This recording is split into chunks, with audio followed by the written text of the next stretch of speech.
Hey there, Nectatakis here. In this video, we're going to go over how to inspect your Celery worker to make sure that it's up and running, verify to be configured how you'd like, as well as check things like the uptime and number of processes. Depending on what you're doing, this could be quite useful. For example, I was combating a memory leak recently, and I set 2 new settings that I never used before at Celery, and I just wanted to make sure they were configured as expected, so I was able to inspect the Celery worker to get these details, which is quite nice.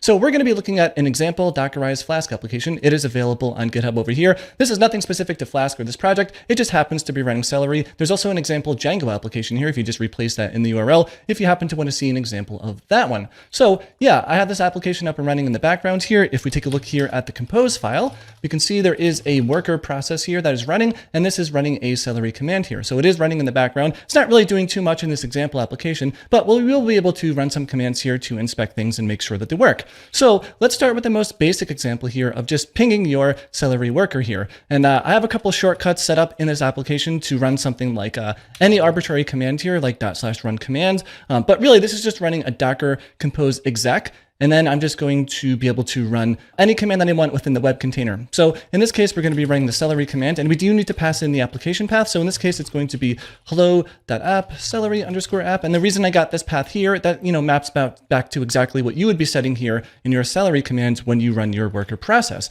Again, not even specific to Docker. You'd be running a very similar command if you weren't using Docker as well. But yeah, in this case, let's start doing some interesting things here. And we can do inspect ping, which is going to ping our worker here. And keep in mind, this command is running from the web application container. So it's verifying that things were able to connect. Everything is good to go here. Although in this case, it's not necessarily important that it's from the web container. That's just how things are set up over here. But yeah, we got a response, which is Pong, which is quite nice. We can see there's one background worker running on one node here. Everything is good to go. So yeah, let's say now that you just want to verify some of the config settings that you have are set up correctly here. For that, there is a report command that you can use. I'm actually going to give us some full screen here so we can see more details. But yeah, if you just run the report command there with no other arguments here, we should get back all sorts of different configuration settings that we have set for Celery. Now, in this case, this example at Dockerized application for Flask here, there's not a whole lot going on. We do have the broker URL and the result backend being configured with custom values here. And we can see there's not even any tasks that are being set here to run by default with this project.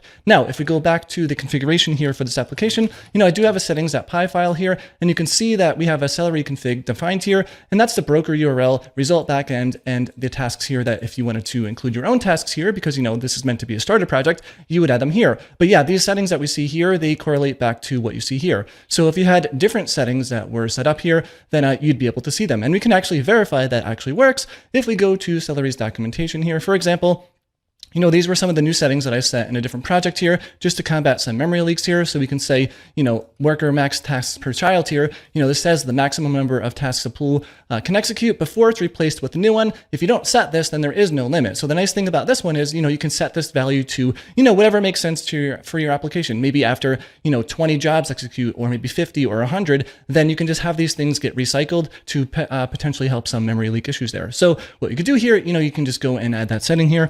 In this case, I can just paste it in. We'll put in some value of, I don't know, it doesn't really matter what it is, but let's just say that we use 10 here. And while we're here, might as well go back to the other one here, which also says worker max memory per child here. And this one is in kilobytes. So, their example here is for 12 megs. But the nice, interesting thing about this one to help combat memory leaks, again, as kind of an aside for this video is, yeah, if your worker starts to use more memory than what's allocated here, then your worker will get restart. And it actually says though, and this is a very nice aside here, if a single task causes that worker to exceed this limit, you'll still be able to complete that task, and the worker is going to be replaced afterwards. It's not a hard limit on just being able to execute a task with a certain memory constraint there that will just kill a task. Like, for example, if this one needed 13 megs, it can still complete here before it gets recycled. But yeah, anyways, that's not super important for this video.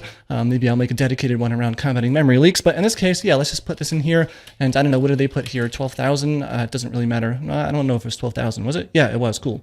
Normally, this would be much higher, right? If you have a real application, it's probably going to be hundreds of megs or whatever it happens to be. But in any case, we can set our settings here and we can restart things.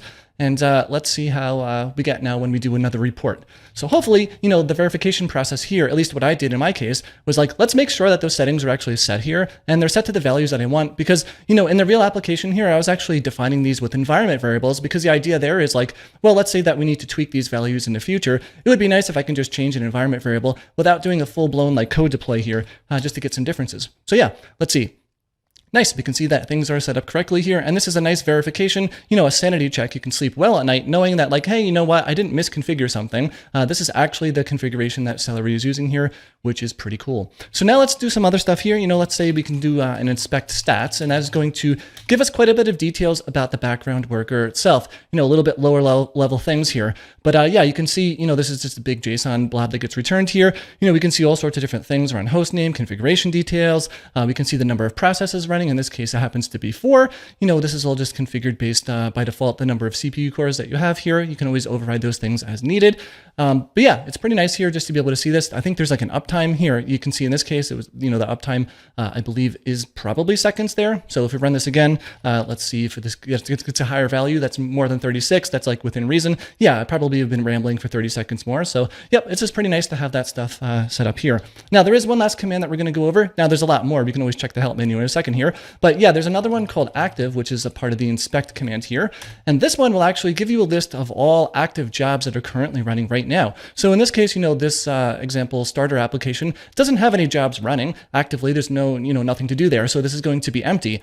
But you can imagine in a real production environment, you might have quite a lot of different jobs being executed here, right? Maybe you're making some API call, or you're sending an email out, or you're processing some report, or something like that. And it could be quite useful just to take a look here to see what this output would say, because, maybe you have some job that is stuck that you need to kill, and you can get all information about the job here if it were to be showed, which is pretty useful. Now, with that said, there are quite a lot of other things that you can check out here. There's the help menu for inspect, and you can see there's all sorts of different subcommands here and different flags for different things. We can actually list available inspect commands here just by doing -- list here. And again, this is only for the inspect command. There's other commands as well. But yeah, you can go and check these out on your own time if you're a little bit more interested. Those couple that I mentioned here in the video tends to be the ones that I would use every once in a while. But it is worth pointing out, though, that, going into the command line, running some Celery inspect commands or report commands or something like that could be useful for, those one-off cases where you're trying to debug something, or you just want to, verify some settings are correct. And that's pretty nice. But, there are other options that you can look into using too. For example, there's this project called Flower, which gives you basically a little web UI that you can access details about your jobs running inside of Celery. Now, I used to use this a long time ago, and there haven't been too many projects recently where I still continue to use it, but I did want to throw this out as an option here in case you do want to check it out here.